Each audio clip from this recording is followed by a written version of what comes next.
This season, turn it up to 10. Sorta like a bad habit, we gon' do it again.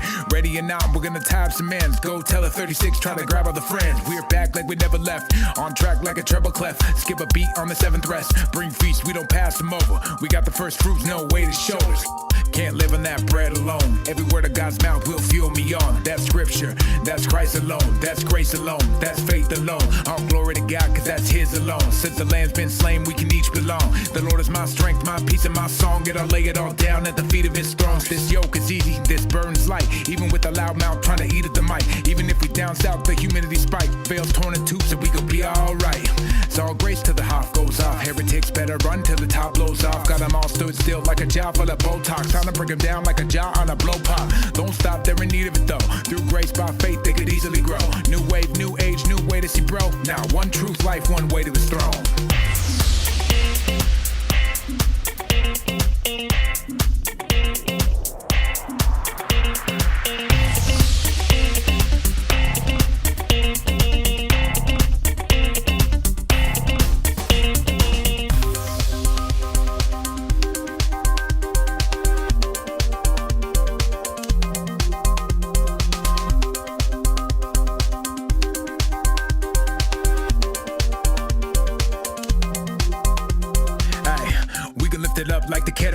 Google it, we ain't dropping any rhetoric. Well, maybe so, but that's for you to find out. Don't get tossed to and fro by any loudmouth. What you think it's Indiana Jones, son? It's the year of the feast, we gon' grow some. Time to put some meat on the bones. Gotta put the milk down, son, it's time to leave home.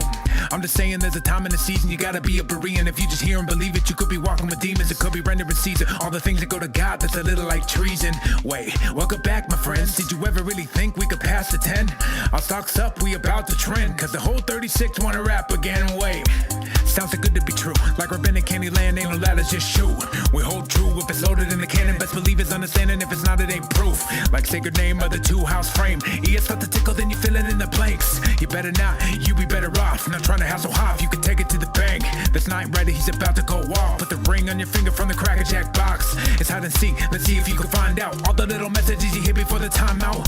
Ever seen a scholar with a blue belt? I have, he's about to make your food melt. The loud one and he strikes again, but don't let him close range, he gon' bite your friends. So relax, got it still in control. He knows every care, every bit that you hold. He knows every hair, every need for your soul. Nothing new around here, this story's been told. I bet you feel weak and your life is in tatters. With bruised feet, your body is battered. You can't reach, trying to climb up that ladder. Sit back and hold fast till Messiah matters.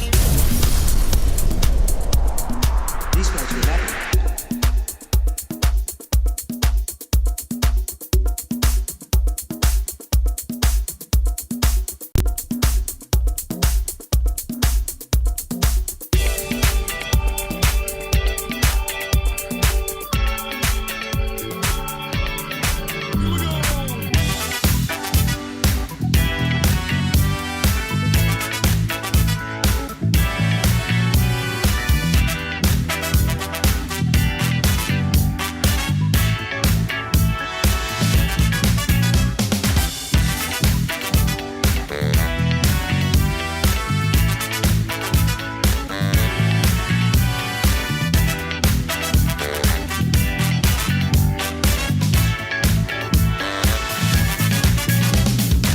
It's Wednesday, January 24th, 2024. This is Messiah Matters number 459. Maybe the Qumran sect just wanted to get away for some peace and quiet and it stuck. My name is Caleb Haig. Hey, that's the best explanation yet. I'm Robbie Huff. Yeah, man. Talking about Qumran today. They didn't call themselves Qumran, so we call it that now. I actually got a question. We should probably answer this once we get to the main topic, but we got a question about whether or not the Essenes were the Qumran sect or not. So we'll remember that because I don't think I wrote that down. But we'll talk about that when we get to it. What's up, everybody? Welcome to everybody in the chat room. Looks like we got an active and good showing already. Wow, we already got 28 viewers. Okay, we need 8 more, and then we're calling it. and then we're done. Then we are done. Yeah. Quit while you're at 36. Quit while you're at 36, no doubt. So we want to welcome everyone who's in the chat room. Good to see all of you. And welcome to everybody who's watching this at a later time or listening on a podcast format. We're going to try to make it interesting for you no matter what medium you are on. Before we get started, we're going to go through the same old thing we do every single week. If you want to send us a topic or you want to tell us what you think about us or anything that you want to do, you can do so by shooting us an email. chegg@torahresource.com. It's CHEGG at torahresource.com. You can also give us a call on our comment line. This is an answering machine. It is not it's not, you're not going to talk to us. You're just going to talk to an answering machine, which means you can say whatever you want. You can tell us how much you love us, hate us, agree with us, disagree with us. It doesn't matter. You can say whatever you want. 253-465-3205. It will not talk back. It will not talk back to you. Maybe. 253-465-3205. And then, of course, it won't interrupt you. It won't interrupt. Like Rob does to me so often. And it won't escalate. MessiahMatters.com. Listen to past shows and all sorts of stuff. Buy merch. In fact, somebody just said we need a new season 11 hoodie. So we're going to get Mike right on that at some point. I think the person who said that was actually Rob. And of course, this show is produced by torahresource.com. Go there for all sorts of free stuff. And we are totally revamping the library right now. It's going to be freaking awesome once it's done, but it's going to take us a good year or so to get it done. That's how much stuff is going in there. It's going to be absolutely amazing. torahresource.com. And finally, do not forget to subscribe to this YouTube channel. I know it sounds weird, but it really does help us. If you're already subscribed, do us a different favor then and press the like button. That helps us as well. It looks like we're already getting some good chats going on. Hang on, let me cough real quick. In the chat room, David Wilbur showed up. What's up, Dave? Good to see you, brother. And we have people mentioning Solberg already. I don't know what's going on. I'm gonna let all y'all figure that one out. Okay. And while y'all figure it out, what we're gonna do is we're gonna talk. We're gonna jump right in on this beautiful Wednesday morning. And I can tell already, by the way, that Rob is in the chat room. I can tell from the glossy. I'm actually, I just had an idea. I'm emailing you and Mike right now. It's just going to take a sec. So here's the thing. Rob is one of those extremely brilliant guys who is like on the brilliant spectrum, but the ability to do two things at once is just non-existent. It is not there. All right. Well, while Rob does whatever it is he is doing, we are going to move to our show notes and we are going to go to Stephanie. Now, you guys out there in listening land and watching land might not realize this, but you know Stephanie because she is responsible. She provides the content. Yeah. For Mystery Bible Theater 3000. Stephanie is essentially, she's not on payroll, but essentially she is on staff.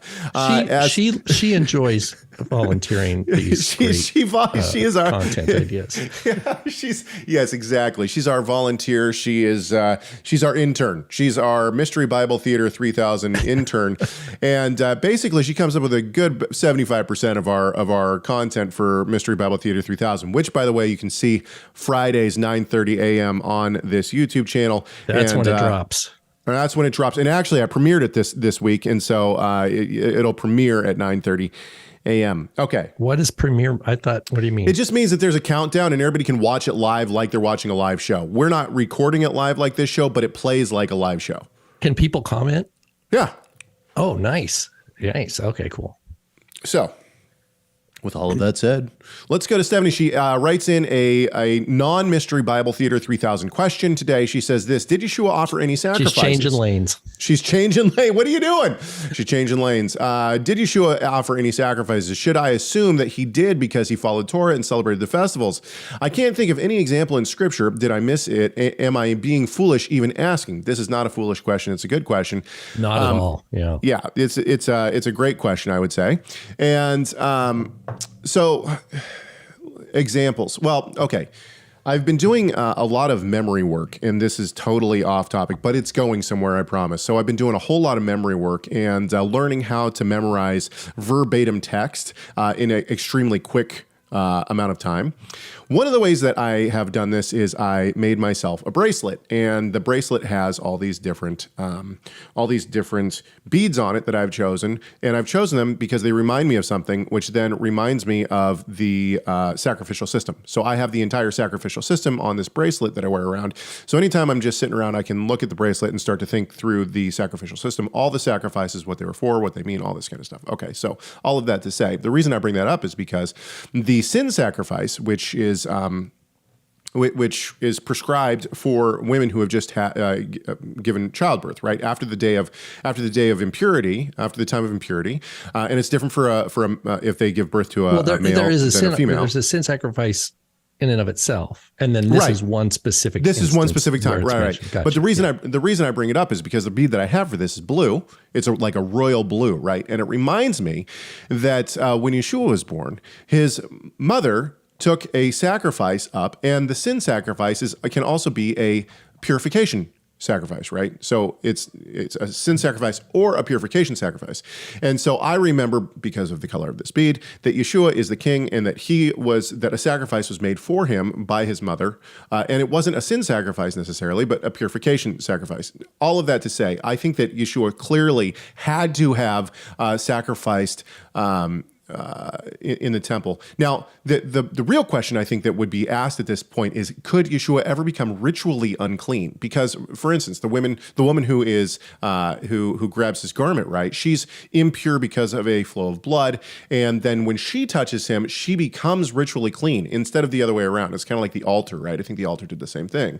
And so the question is was he ever ritually unpure? Now, I would argue that she asked for examples. Yeshua tells his disciples to go to the temple and prepare the Pascha. Right? He says, "Go prepare the Pascha," and so they go prepare it. What does this mean? It means that they go to the temple and they have the lamb sacrificed. I would argue that this is not a first time event for Yeshua, and that Yeshua himself has gone to. It says they went up to to Jerusalem as was their custom. Right, for the Passover. This is during the time when he's left there, right? He's left at the temple right after the Passover, the Passover event. And so the which question means they had gone. I think he was 12 years old. They'd gone every year, right? Yep. And clearly he continues to go, right? Clearly he continues to go. So I would argue that at the very least, he is participating in the sacrificial system at the Passover time. However, it seems to me extremely likely that he has gone for many, many other sacrifices. Rob? Yeah, that's right on. And for all the feasts, particularly for the 7 days of Pesach, there is a sin offering every day that is obligatory for the nation as a whole. It's not an individual repentance type of sin offering, but nevertheless, same with Sukkot. Throughout Sukkot, there's a sin offering every day. And we don't even have to just narrow it down to sin offerings. There's burnt offerings, fellowship offerings, and sin offerings that are obligatory for the festivals. Yeah, and they're independent of those who would individually bring a whole burnt offering or a what they call a zivchei shalomim, a fellowship offering or peace offering, however you want to translate that. Also that he also commanded, remember when he cleansed the leper, he said, "Go offer what Moses commanded." So, right. So not only, so there's full endorsement. Maybe that might be a way people could think. Yeah, he absolutely endorsed, but at the same time, he didn't refrain from speaking truth, particularly, knocking over the tables and freeing some of the animals that were part of a kind of profiteering scam, right? This is my Father's house. It's a house of prayer for all nations, and you've turned it into a den of thieves. So it's the den of thieves that he is disrupting. He's not disrupting the house of prayer aspect.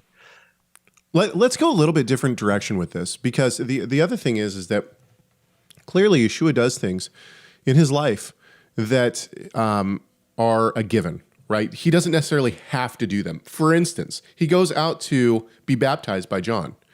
Now, why would he have to do this? If he's the Son of God, clearly he doesn't have to commit his life to God. He is one and the same, right? So why does he do this? Well, he does this because he's a human. He has come in human form, right? Philippians 2.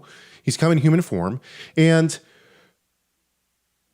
as a human, he is not only the example, the perfect example of the perfect Israelite, right? So he goes out, but he is walking perfectly in the way that we should walk. And this once again goes back to our conversation of, what was it, 2 weeks ago, when we talked about I got so many things going on in my head right now, by the way. When we talked about what the purpose of the Torah was, okay? And so people have asked this question, and I'll reference it now. I guess I'm in my, hang on. The book, by the way, that I am currently reading, which, by the way, is dynamite, is by Roy Gain, which we have mentioned numerous times since the ETS. Dr. Gain is a Seventh-day Adventist, but his scholarship is I think some of the best for me and the topics that I'm listening to, some of the best at the ETS. I really enjoy listening to him.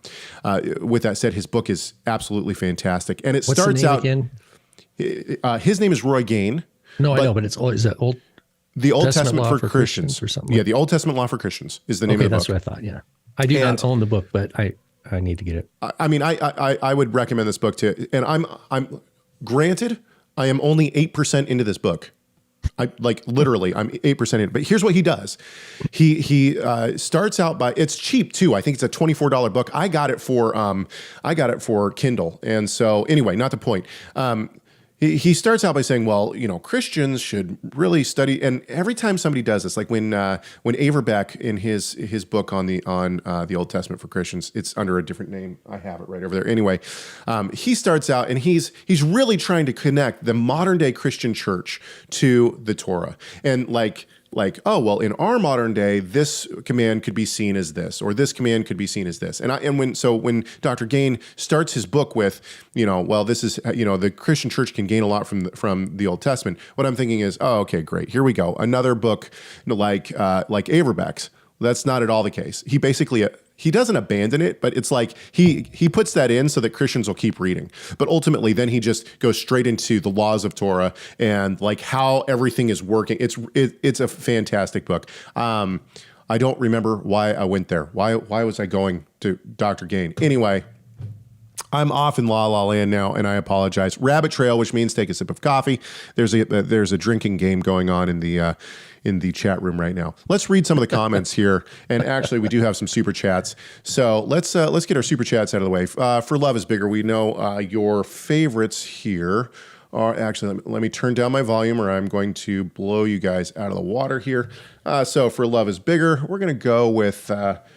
Here. It's such a fine line between stupid and clever. Yeah, it's just weights and measures. It's a little low, but that's okay. We'll turn it up. Okay, that's for Love is Bigger. And then we have Ski Bro the Hebrew, and we're going to do one for him too. Let's see here.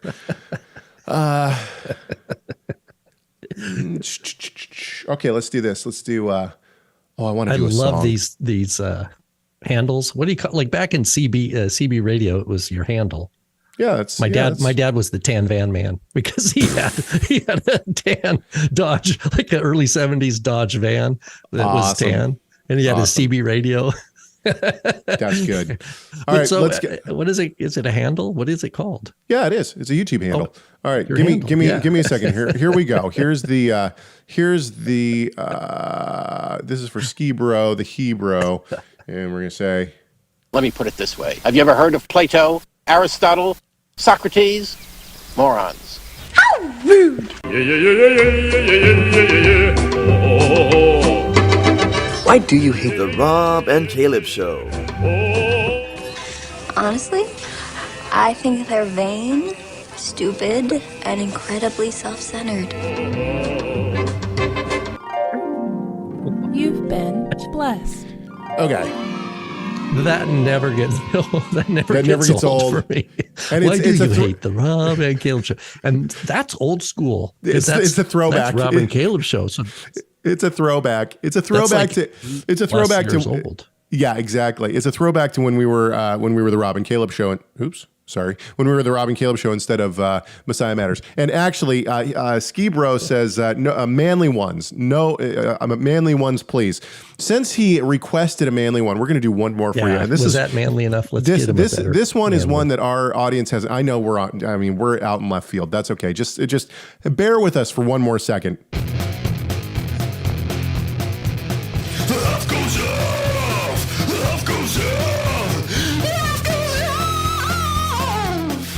Okay, we're done. That's weird. I didn't hear any of that, but that's okay. I enjoyed your miming. It was your Hoff Goes Off music. Oh, cool. Oh, okay. Yeah. Well, yeah. Maybe nobody heard it. Well, I heard it in my head. So that's all that really matters. Okay. I want to go back. Okay. Caleb, have you shared more about this bracelet anywhere else? No, I have not, but I'm going to. And somebody says you should make these for merch. And then somebody else said, and then Josh again said, Rosary, count me in. That's funny. So I have not. However, excuse me. What I'm going to do is I have two different memory methods that I'm using currently right now. I'm using one to memorize verbatim text, and then I'm using another one for not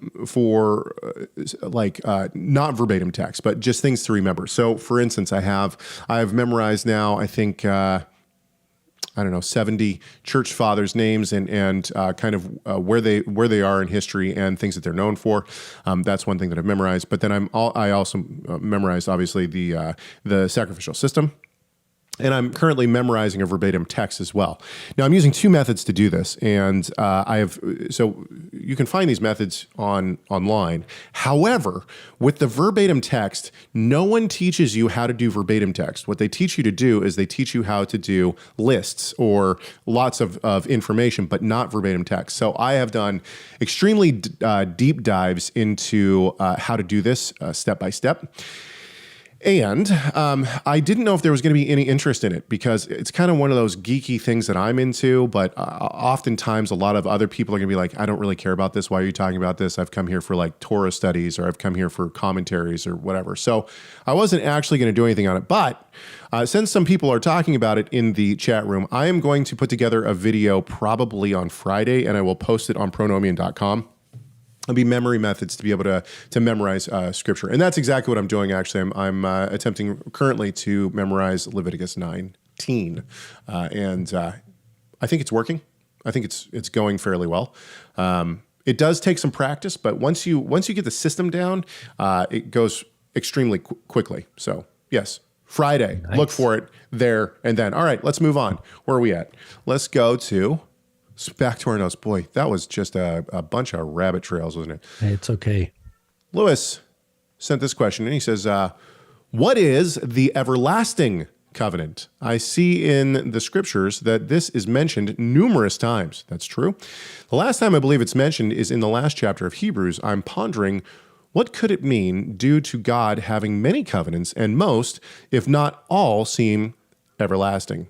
Examples with Noah regarding the flood is eternal, everlasting. Abrahamic covenant, God made with himself, eternal, everlasting. Mosaic covenant shifts to the heart under the new covenant, everlasting, which is eternal. And with David, which deals with a descendant will sit on his throne forever, olam, forever. Everlasting covenant is singular and not plural. Great question.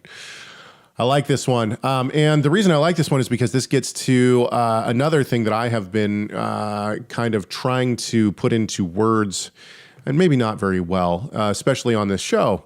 And that is that I think, and maybe I can do this better now that this question has been framed. So let's go to the scriptures first. I brought this up. So he's right. Genesis 9:16. He's talking about the rainbow. Remember the everlasting covenant between God and every living creature. Now, everlasting here and in every case is olam, which just means eternally or eternal or forever.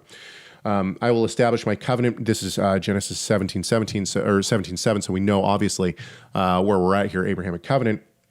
I will establish my covenant between me and you and your descendants after you throughout your generations as an everlasting covenant, olam Elam again. So then I'll move because there's a ton of these, right? There's a good amount of them throughout the scriptures. The reason I want to move is because we get then to Ezekiel and we get to Jeremiah. Jeremiah has talked about the new covenant, right, in Jeremiah 31 and following. And he follows this up. He's still talking about this same theme in chapter 32, rather. In chapter 32, verse 40, he says, I will make an everlasting covenant with them that I will not turn away from them to do them good. And I will put the fear of me in their hearts so that they will not turn away from me. He's once again still talking about this covenant written on the heart, right? So the new covenant. Ezekiel then is also talking about the same theme. He says, nevertheless, I will remember my covenant with you and in the days of your youth, and I will establish an everlasting covenant with you. Once again, Ezekiel is really where we see the new covenant really get hashed out, I think. Now, everyone turns to Jeremiah 31 and following, but Ezekiel is really where he talks about the fact that in the new covenant, what's going to happen is the Spirit we have the indwelling of the Holy Spirit for the new covenant. Okay, so what is this? I'm going to go, I've been talking for a long time setting this up, but I'm going to go real quickly, and then I'm going to pass this over to Rob. So I think that all of the covenants of God, all are an aspect of the everlasting covenant. And what I mean by that is you have the Abrahamic covenant, which talks about our loyalty to God and God's loyalty to us. So that we are holy to God. We are wholly sanctified unto him. We are set apart for him when he becomes our master. And he is wholly set apart to us as master and Lord. And so this is the relationship, right, that we have through this covenant. And of course, this comes with rights. It comes with land rights and whatnot. This is not the actual point, though. So we have the relationship aspect in the Abrahamic covenant. Then we have the stipulations of the covenant in the Mosaic covenant. In other words, I'm going to show you who I am, and I show you that through the Torah. Okay, this is my nature, and I want you to be like me. So this is conforming to the standards of who our new master is. Okay, and then we go to the Davidic covenant. Davidic covenant shows us what? Well, it shows us that this one that we have now formed this covenantal relationship with, we've seen who he is and how he is and why we are serving him in the Mosaic covenant. Now we see that he will actually come and he will sit on the throne forever, right? That he will be with us. He will actually dwell with us and reign over us in physical form here on earth. All of these then are wrapped up into the new covenant. In other words, all aspects of that are put under this umbrella, which is the new covenant. The stipulations are written on the heart, right? He will not ever leave us, right? And because of our loyalty and the written on the heart, the Torah written on the heart, he is able to dwell with us, and he does so from Jerusalem. Okay, so I believe that the everlasting covenant is all of these covenants put into one, which is named the new covenant. Rob? Wow, nice. I would probably even suggest that from God's perspective, it's not new. So when we say the new covenant, it's not new from God's perspective. It's not new from the perspective of eternity. And so at that last Passover meal, Yeshua says, this is the blood of the Brit Hadashah. It means that he is bringing into he's ratifying through his love, pre-suffering love for the elect and dying for them, because there's no reason for Yeshua to die, right? There's no sin in him. There's no reason within creation for Yeshua to die, except that he gives his life. Right? I mean, who's gonna kill Yeshua? Like, there's no death. It's not like he would get old and die. It's not like some sniper archer is gonna take him out with a bow and arrow from, far away, unexpectedly. Right? It ain't gonna happen. And so his death is a unique death from all other deaths, of course. Right. But that it is accomplishing something that was from the foundations of the world, right? It's not a plan B or plan C based on a failure of the first plan or anything like that. But that is it. I would say, yeah, what you said. I mean, that the eternal covenant would entail all God's wisdom and plan for accomplishing the redemption of the elect in his son, where it says bringing many sons to glory, like it says, if we want to think in terms of Hebrew, it is a way of describing it's a shorthand for describing God's faithfulness to accomplish his purpose for glorifying his son Yeshua and the righteous who are with him. That's how I would, probably describe it. Yeah. So all those other covenants are necessary aspects of how God, in his wisdom, some we can maybe understand, some we can't, in the unfolding of time within creation, right? Within a timeline of history from the human perspective. Yeah. But Messiah was never going to come from the line of, let's say, Esau or Ishmael, right? I mean, that's it's not like, I think I'll choose Judah. Oh, I think I think I'll put my money on Boaz and, and Ruth here. No, it's, so yeah, great question. That's my view. So anyone who who was watching the chat, the reason that I put him in timeout was because he decided to move to insults. But what happened? It's okay. Don't worry about it. The point here is this. And there was something that he said that was fairly right. I use the word Calvinist every once in a while because it's easier. It's a throw-in title. However, I should have said doctrines of grace. We believe in the doctrines of grace. I don't really care what Calvin said. I don't really care what Luther said. I don't really care what Augustine said. I don't really care what the church fathers said. If they said something that's biblical, I will absolutely jump on board with it. And if someone says something that's not biblical, I'm not going to jump on board with it. And people will do this all the time. They'll say, oh, well, Calvin said this. It's like, I don't care. Let's talk about the Bible. I don't care what Calvin said. I don't care what Luther said. Now, granted, if they're going to make a good argument, absolutely, let's talk about it. Let's talk about their argument and how and why I think it's biblical or why I think it's not. But don't try to use Calvin or Luther or Augustine as if I think that they are scripture, because I don't. And so, yeah, he was right. I don't need to use the term Calvinist. I'll use the term doctrines of grace. But the idea that we think that infants can be damned, we have talked on this numerous times, and this is one of the reasons that I have said I am not I don't hold to Arminian theology. If you believe in Arminian theology, then you have to assume that infants can be damned because they have not accepted Christ. It puts the work on the believer to accept the offer that's given. If you believe in the doctrines of grace, however, what? God preordains, which means that you can have something like a age of accountability, right?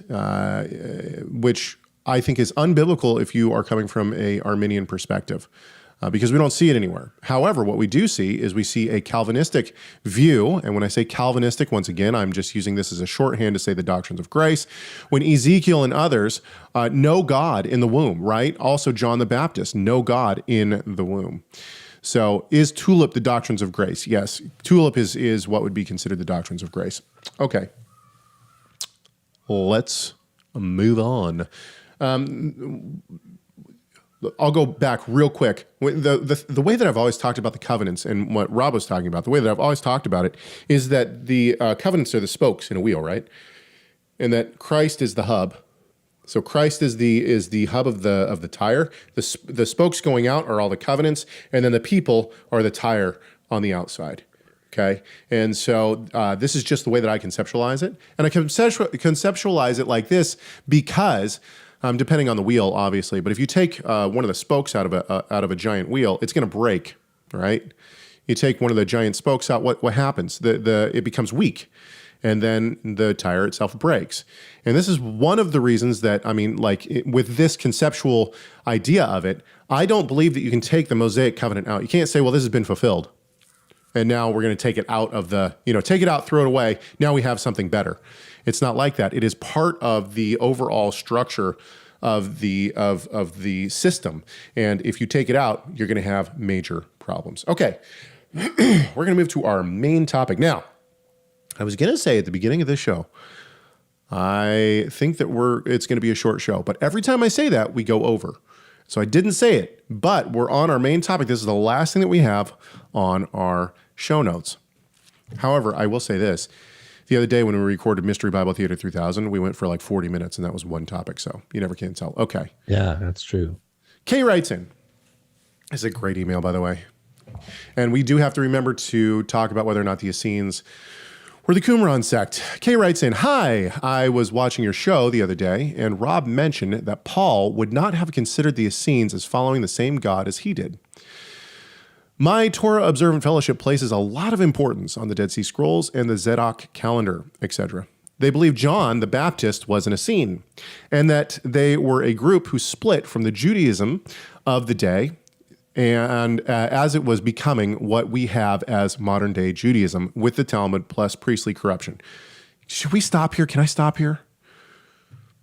Can I stop here? Let's stop here. Want, Brady. It's our show. We can do whatever we want. Okay. First of all, I know what Kay meant here. However, I would say split from the Judaisms of the day. And I think that it is a misconception to think that there was a Judaism that became the rabbinic Judaism that we have today. Now, it is true that after the persecution and after the destruction of the temple and whatnot, you do have a boiling down of the Judaisms into what we now have as rabbinic Judaism. But even within rabbinic Judaism today, you still have major offshoots. However, in the Judaisms of the day of Yeshua in the first century, you didn't simply have the Pharisees that became rabbinic Judaism. You had the Pharisees, the Essenes, you had the Sicarii, you had, which was probably more of a political group, but still nonetheless, you had, the Sadducees, you had, and who knows, right? Who knows what other groups there were? And it seems as though these groups all had widely different belief systems, right? So, for instance, the Sadducees have a completely different system as the Pharisees. And we could say the same thing about the circumcision, right? The circumcision, we believe fully that the circumcision was an actual group of Jews and a sect of Jews in the first century. And we've made many a joke of how unfortunate a name it would be to have your group be labeled the circumcision, right? But nonetheless, Rob has written on this and written on the belief of the circumcision. So I understand, and this is not Kay's fault in any way, shape, or form. I'm just trying to clarify that the idea that John the Baptist and the Essenes would break off from some like monolithic Judaism of the time, that like there was this main Judaism that is this, this huge organism that's going to become the rabbinic Judaism. I think it might seem like it's not a big deal to differentiate this, but it is a big deal to differentiate this because the Pharisees were not the only show in town. And the idea that the Essenes would break off, they actually, if they were breaking off from the temple service, they weren't breaking off from the Pharisees. They were breaking off from the Sadducees. And so there's a lot of discussion on exactly what was at play here and who the Essenes actually were. Because there was an Essene gate, right? Even though the Qumran sect, it seems as though the Qumran sect separates themselves from Jerusalem and they're out in the, they're against the temple service and they're out in the desert. Even though they're doing this, it seems like there were certain Essenes that were still functioning in Jerusalem, that were not part of the Qumran sect, right? So it seems like Qumran was even separate from other Essenes. Do you want to say anything about that before I keep going with her email? No, go ahead and finish. Rob is in the chat room. I see it now.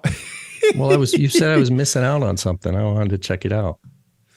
Well, yeah, I suppose you are. See, this is getting annoying. When you get put in timeout, it's usually for a reason. Well, he's got a Hebrew name, so he sounds official. Esau, I hated. Okay, that's not Deuteronomy. If you don't like Deuteronomy, Esau, I hated. He was. Hey, hang on. We have a rule on this show, and this is one of the reasons that he got put in timeout. We have a rule on this show. If you're going to be in the chat room, you talk about the things that we're talking about on the show. Otherwise, what happens is people come in and they decide that they're going to talk about, Christmas, and when we're in the middle of a conversation about Qumran. The point here is simply that this is not going to. I'm not going to tolerate this much longer. Stay on topic and stop bringing your own show topics into the chat room. If you want to talk about things, then get your own show. That's what we did. We wanted to talk about our own topics, and so we started a show. You can do the exact same thing. We live in a great time where you can start a YouTube channel with a click of a button. All right, go for it. Go for it. Okay, let's hate our parents. Yeah. Oh goodness. It's called hyperbole, bro. Okay. Like seriously, last straw. Okay. Last straw. Okay. So let's keep going with Kay's message, the person who actually wrote an email instead of bombarding the chat room with stuff that's off topic. Okay. So she says, should we go back and read the last paragraph so that everyone remembers where we were? My Torah observant fellowship places a lot of importance on the Dead Sea Scrolls and the Zedek calendar, etc. They believe John the Baptist was in a scene and that they were a group who split from the Judaisms of the day. I put Judaisms of the day as it was becoming what we have as modern day Judaism with the Talmud, plus priestly corruption. This was the first time I had heard that Paul and maybe others would have rejected the Essenes, or rather the community. I don't like secret and mystical things, but also recognize that there is a lot of history and religion we don't know, especially a layperson like myself. Just interested in your views on this, which possibly includes the calendar issues. So this could be a huge topic, but I've been over those several times. But if the Qumran community is a weirdo sect, then why would we worry about their calendar? Well, number one, I'm not worried about their calendar. I don't follow the Zedek calendar. I don't know why anyone would. Yeshua doesn't seem to do that. He's in the temple. He's following the temple calendar. He goes to Jerusalem on the day that the Passover, like throughout his life, goes when the Passover is happening. Hang on, I'm getting okay. Dude, stop trolling. Okay, so we're going to just hide user from channel. Thank you for your input, but we are going to just move on from you. We don't need to. Thank you. Bye. Goodbye. Thank you for your input, but we don't care. So, okay. Yeah, you can let it. Exactly. Josh, perfect. He says, let us know when you start your own YouTube channel. Okay. Thank you. Yeah, we'll keep an eye out for that. So, back to the topic at hand, everyone. Sorry about that. I'm not concerned about the Qumran calendar. I don't understand why people would follow a calendar that Yeshua clearly did not. A lot of times people will say, well, if it's good enough for Yeshua, it's good enough for me. And they'll say that in terms of Torah observance. Well, I think that the Torah observance is a given. It's not about whether or not Yeshua kept it or not. Of course, Yeshua kept the Torah, and we should too. The times that I'll say things like, well, it was good enough for Yeshua, it's good enough for me, is when we're talking about things that are traditional. Okay? Some people are going to possibly rightly say things like, well, the rabbinic calendar is man-made. Like we shouldn't follow after what Israel's doing on the calendar because we should follow after what the Bible does. And my response to that is, okay, well, if it was good enough for Yeshua, it's good enough for me. And the reason I say that is because we know that the temple actually did push things out or added leap years or cited the moon even like a day or two late. They did stuff like that specifically for reasons. And we know this from first century, from early writings. Okay. And so the point here is simply this. If Yeshua was willing to follow a majority rule like this, then I think that for us, unless it's something that is, out there, I have no problem doing that. So in terms of the Zedek calendar and the Qumran calendar, I simply don't get it. I don't get it at all. I don't understand why anyone would follow it. I think it falls almost into the Hebrew roots category of, well, we're going to be different than everyone. However, with all of that said, now I got to be careful here a little bit. The reason why is because I know wonderful brothers and sisters in the Lord who follow such a tradition, a calendar like this. And so I'm not saying that these people are outside of the fellowship or anything like that. I'm just saying I don't understand it. That doesn't mean much. But I mean, I don't understand it. I don't get it. And so let's talk about the calendar issue in the beginning. And Rob has done a significant amount of work on this too. So I'm going to pass it over to him. All right. And I'm off the chat right now, just so you know. So thank you. And I am guilty of contributing to that distraction. So my apologies. The idea of, I think the way we talked about it before was recognizing first, boots on the ground in the first century, there is no monolithic Judaism, right? There's different groups that have different special interests and different and relative levels of power. And with respect to the temple. And then you have groups that basically says we're going to pack up our toys and go out into the wilderness. But yet it seems that like with Qumran, and I do think that it makes sense that what Josephus refers to as the Essenes and Philo, it's the best fit for what we know from the Dead Sea Scrolls. Agreed. The Sidney White Crawford is a scholar who's written about that, and she wrote a book called, I think it's called Scribes and Scrolls at Qumran or something like that. It's Erdman's publishing. It might be 10 years, less than 10. It's fairly, maybe 5 years old. Great book. It gets into that. She explores that idea for those interested in looking into that. But aside from that, I would say, and just to repeat, for those who didn't hear last week, when Yeshua is talking to the Samaritan woman, in my way of describing it, the Samaritans were a Mosaic covenant community. In other words, they had some concept of a revelation to Moses. They had a sacred text of that, and they had a set of practices and convictions about the location of proper worship and stuff like that. And Yeshua said to them, he didn't say, you're wrong for this or that, but the way he put it in the basic confrontational way was, you guys don't know what you worship, right? And so he doesn't say you worship the wrong God. I mean, because she says, well, this is the well of our father Jacob. Are you greater than our father Jacob? And Yeshua didn't say, oh, you're really Assyrians, you're not even really from the stock of Israel. He didn't undermine her claim to say Jacob was their father, but he said, you worship what you don't know. So that means there's a gap. There's a gap. Yeshua is telling the woman, in truth, that there's a gap between Samaritan theology and practice and the truth of the God of Israel. And so he didn't say you guys worship a different God, but he says you don't know what you're doing. And I believe Yeshua, right. that was accurate, that was the truth. And then you take something like where Paul writes in Romans, where I believe he's talking about general Pharisaic worldview, like in Romans 10, where he says, they have a zeal for God, but not according to knowledge. Right.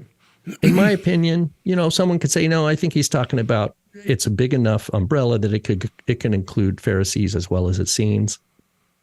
Sure.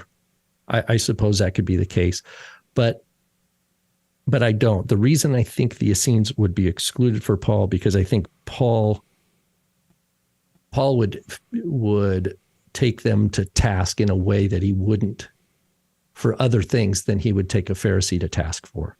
But Paul would take a Pharisee to task for the things that we read about, I think, in his epistles.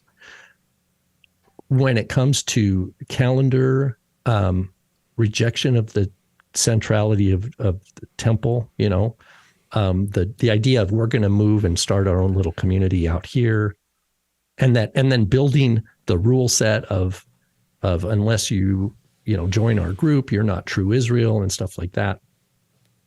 Paul's going to say, and then the adoption of extra biblical, I think canonically Paul would take them to task at what books they're taking authoritative. And of course the calendar issue is built into that. And so my opinion is that Paul would say, it would be something similar to what Yeshua says to the Samaritan woman. It's like, you don't know what you're doing. So there's a couple of things that we should probably clarify here. I love the rundown, and I agree with you. I think that Paul was not buying any of the notion that John the Baptist was a Qumrani cannot be substantiated from any source or any. It's kind of taken out of thin air from the fact that he was in the desert. That's what. The secular scholars will push that. Like, for example, like if you go today, like if you go to Qumran, the archaeological site, and you go, they kind of like herd you like cattle into this room where they play a video camera, and it's like a little 5-minute like live they action. They are making their money. They're making their money. Yeah, they tell you, John the Baptist was like part of this group and all that, and it's like. But that's just it. That's my point. Is that we don't have any data that would points to that, except for the idea that he was in the desert. Now, the question is why was he in the desert? I don't think it was because he had joined some Qumran sect. I think it's because he was showing that Israel needed to go back out and start again. In other words, where Deuteronomy leaves off with Moses dying, and then Joshua takes over. They're standing there, and God gives them the covenant. They say, yes, we'll do it in the beginning of Joshua, right? He says, all right, come through the Jordan. And this is exactly where we see John the Baptist. So I think that there are theological implications here that are going on. I don't think it's because he's a part of some sect out, the Qumran sect out in the wilderness. Right. And there's no evidence to point that he was part of some sect. With that said, we need to do some clarification here. So did Yeshua keep the Hillel 2 calendar? No, the Hillel 2 calendar was not standardized until after the time of Yeshua. So the idea that he would keep that Hillel 2 calendar is simply not true. But the point is that he goes with the majority and the majority calendar. And we know this because this is some of the other questions that are being asked in the chat room. We know this because clearly he goes up to the temple for the festivals. And he goes. There's no other time. I've mentioned this many times on this show. There's no chance that anyone would be able to go to the temple, go to the priest, say, "Here's a lamb. Please slaughter it for me, and then give it back to me." There's no other. If you did that on Nisan 16, they'd say, "Get out of here. You're a day late." If you did that on Nisan 22, they'd be like, "What are you doing?" Absolutely not. So there's only one time that they'd be able to have this sacrifice done. Somebody else asked, what are the implications? Who cares if somebody's on the other, actually, I'll just read the question. As I recall, there are only a couple of God's appointed holidays where the calendar can be debatable. Other than those times, are there any other calendar issues to debate? Yes, there are. So number one, the leap year. Okay, so if you don't put a leap year in every 3 years, you're going to end up celebrating Passover in September at some point. That's all there is to it. And so the fact of the matter is that all of the festivals become off. All of the festivals. So it's not just one or two or a handful of them. It's all of the festivals are now being celebrated at a different time than the rest of the community. That's number one. Number two, your moon phases are off, and some people will say, well, you just cite the moon. Okay. I understand the argument, and I'm not necessarily against that argument. However, once again, the standardization of the calendar was done so that all of the world would be on the same calendar, and I think that there's value in that. And finally, and just a footnote there is that both Enoch and the Book of Jubilees advance a solar-only calendar. It's anti-lunar, which is anti-Torah. Right. From Genesis 1, it's the moon and the sun together that are part of the clock. But there is a push to insist on a 360 in the earliest manuscripts, and then later 364-day calendar. And the desire was to have feasts always be on the same day of the week every year. Right. And if you're gonna adopt that kind of worldview, I would just say, hey, tap the brakes and compare it with what the Torah commands. It's a sectarian agenda being driven that actually pulls people away from the Torah of Moses and affirms additional revelation, which was Enochic revelation, where he traveled the heavens and comes and reveals knowledge. And then the Book of Jubilees, which presents itself as a second revelation to Moses. Well, okay, so, this is a great point, Rob, and this is Kay's.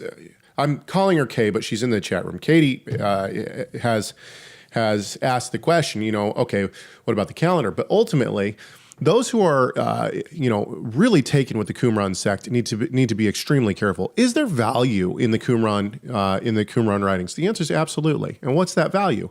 Well, we can look at the manuscripts, the biblical manuscripts that they have, and we can put them against the modern manuscripts, and we can see how close they are. That's one of the greatest benefits that we have from the Qumran sect is their record keeping in terms of the manuscripts that they have. The other thing is that we have records now of a working community in the first century. More than any other community. And their rules, like what they did for membership, what was the vows they had to take, when they could participate in drink, when they could partake in solid food, what it cost them to join, and how they differentiated insiders from outsiders. And it's all in like Hebrew language, first century and BC and first century AD Hebrew language. I mean, this is like gold when it comes to like, wow, we can see how variegated the religious landscape was. It wasn't just like the Catholic Church. They are Catholic. Okay. So a couple things here. Number one, just because we're saying that it's important to be able to see how a first century community worked and what their rules were does not mean that they were right. Correct. Right. If you look at their theology, it was absolutely horrific. Now, Katie, the one who wrote this email, she says this. I sent the question. Okay, she says this, and this is an important question. Now, Katie, I have literature on this that you can read, and I'm not sure how new of a listener Katie is. We have talked about this on our show multiple times, and I would, before I say anything, I'm just going to reference. You can go back and see. I think it's show. It's before we moved to Messiah Matters, show 196 or 169 or something like that. But just look up the Rob and Caleb show or Brant Petrie. And it's probably one of the best shows we've ever done. And we interview Brant Petrie. But she asks this question, and don't everybody jump at once, okay? She says, they wanted to get him down before the high holy day, that is Christ, which would have been ULB. I'm not sure what ULB is. So he would have had to die. Unleavened bread, maybe. Unleavened bread. There we go. Been unleavened bread. So I have the acronym skills. There you go. So LOL. He would have had to die as lambs were killed. This is totally false. I'm sorry. This is not wrong. And a book recommendation for this would be he's a Roman Catholic. Full disclosure. I'm going to give you three references here, Katie. The first one would be Brant Petrie. Jesus and the Last Supper. So that's a good one. The second one would be my father's paper, which is on TorahResource.com. It's totally free, and it is the Chronology of the Passion. And the third one would be my paper on the chronology of the Passion, where I take Brant Petree's work and I take my father's work and I meld them together into one paper. So if you go to pronomian.com, once again, totally free, just put in chronology and it will be the only thing that pops up. Chronology of the Passion is what that is. Now, just to address the idea, so he would have died as the lambs were being killed. No, this is not true. And we know this not only from the Synoptic Gospels, but we know this also from John. Yeshua celebrated the Passover with his disciples, as all the Synoptics say. They went to the temple, they had the lambs slain at the time that the lambs were slain, and they ate the Passover meal, and they did it that night. He says in Luke, "I have earnestly desired to eat this Pascha with you." He could not have done that the night before. He could not have done that on the 13th.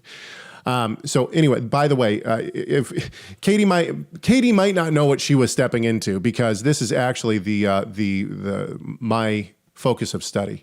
And so I have opinions.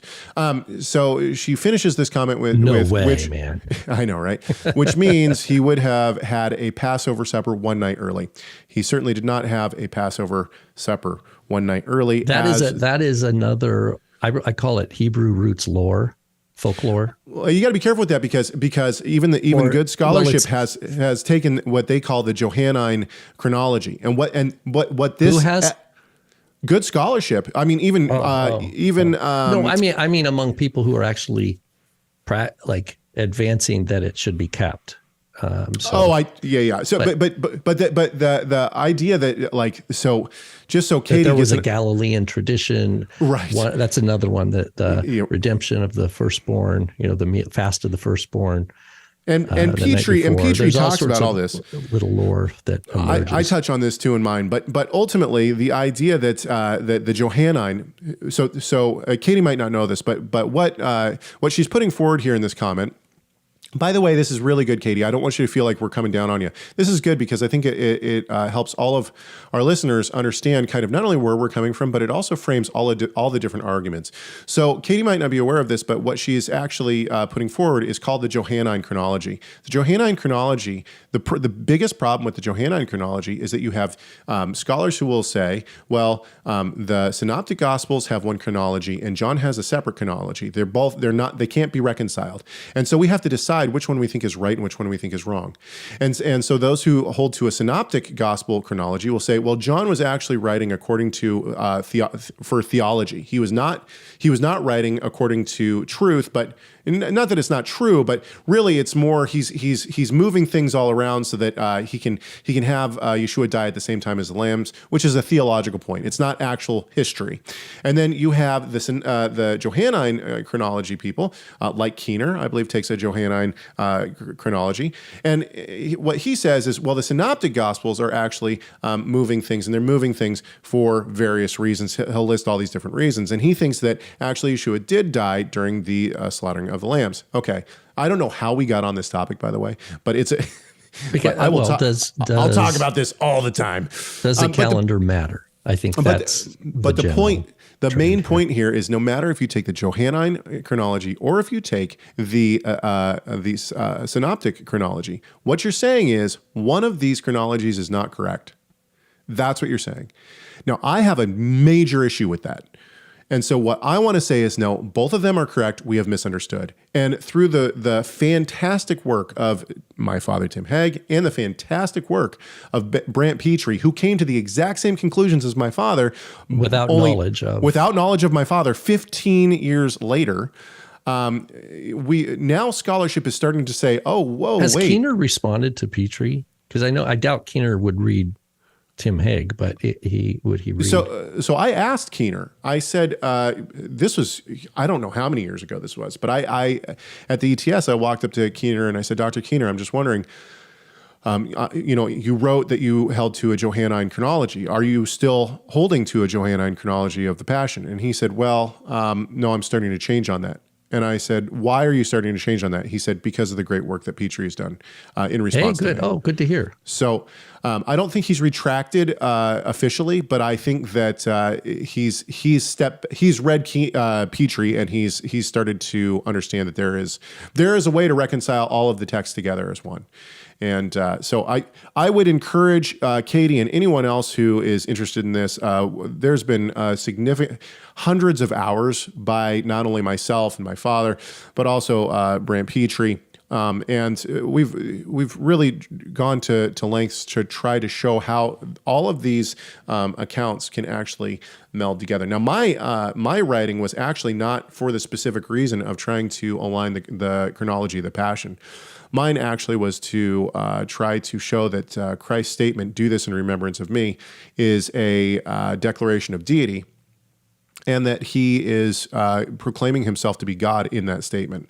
And so, but to do that, I had to show that it was in fact a Passover meal.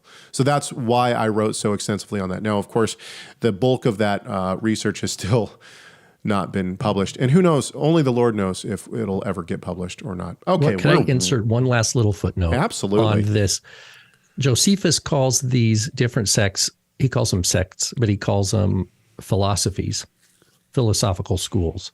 The Essenes, well, first he says Pharisees, Sadducees, and the Essenes. And I think that we don't know anything about the Essenes really in the apostolic writings, but we do know, like where Paul points out, that there's a time where he's sees that there's Pharisees and Sadducees, and so he says, "For the hope of the resurrection of the dead, I'm called," is the accusation, and he realizes that the Sadducees reject certain things that the Pharisees take for granted as true, and Paul's definitely on the Pharisaic side here. Right. And so yeah. Now we never have Paul addressing Sadducees specifically for their what they teach about the law of Moses, but we have no record of any Sadducee coming to faith. Acts, Paul tells us, or Luke rather, in Acts tells us of priests coming to faith, tells us of Pharisees coming to faith, but no Sadducees. Now, does that mean there was never a Sadducee that came to believe? In my view, they would have to first adopt a Pharisaic worldview. They would have to abandon things that they were stern about being a Sadducee about in order to, for example, resurrection. Resurrection, yeah, of course. That's a big one, right? Like, is there well, I reject the resurrection, but I want to be a disciple of Yeshua, right? It's just, it doesn't happen. And so, yeah, you can't have salvation if you don't have Yeshua raising from the dead. Exactly. If there's, and Paul in 1 Corinthians 15 goes into that. If there's no resurrection, then so the point is, would they say it's a different God? He'd say it's a different Torah, it's a different worldview, and therefore, yeah, it's like it's not really God. You don't know God. And ultimately, if you don't know the Son, you don't know the Father. That's said clearly. Yeah. Katie makes a great statement. She says, "It seems like majoring in the minors, but the minors add up when ignored and become a doctrine." And I don't want to get lost in false doctrine. Majoring in the minors, I completely agree with you. That's what it seems like. However, I will say this: my work in particularly in Luke 22:19 bled out into the chronology, which was a overview of the Passion from all four Gospels. And then that bled out into meals in the Greco-Roman world. And that has now and since become a even larger topic, which is sacrificial meals. And how did the ancient world view eating, not just meals, but in particularly meat? And how did that play into the everyday life of the followers of Christ and just Israel in general? And are we doing it wrong? So, I mean, such a small idea and such majoring in the minors has become for me, a labor of attempting to understand how we as believers and should view eating, first of all, but also then tracking the fact that almost all of the major disputes that we have, I shouldn't say that, but a huge amount of disputes that man has with God including the fall itself, has to do with food. And I think that this is actually significant. So majoring in the minors, I agree with you. It does seem like that, but I also think that majoring in the minors will always lead to larger studies, which will inevitably lead us to foundational doctrine and in some way, shape, or form, and how we view our walk with God. Okay, let's call it for the day. And of course, we went over because I made the comment that I thought we would be done early. We certainly were not.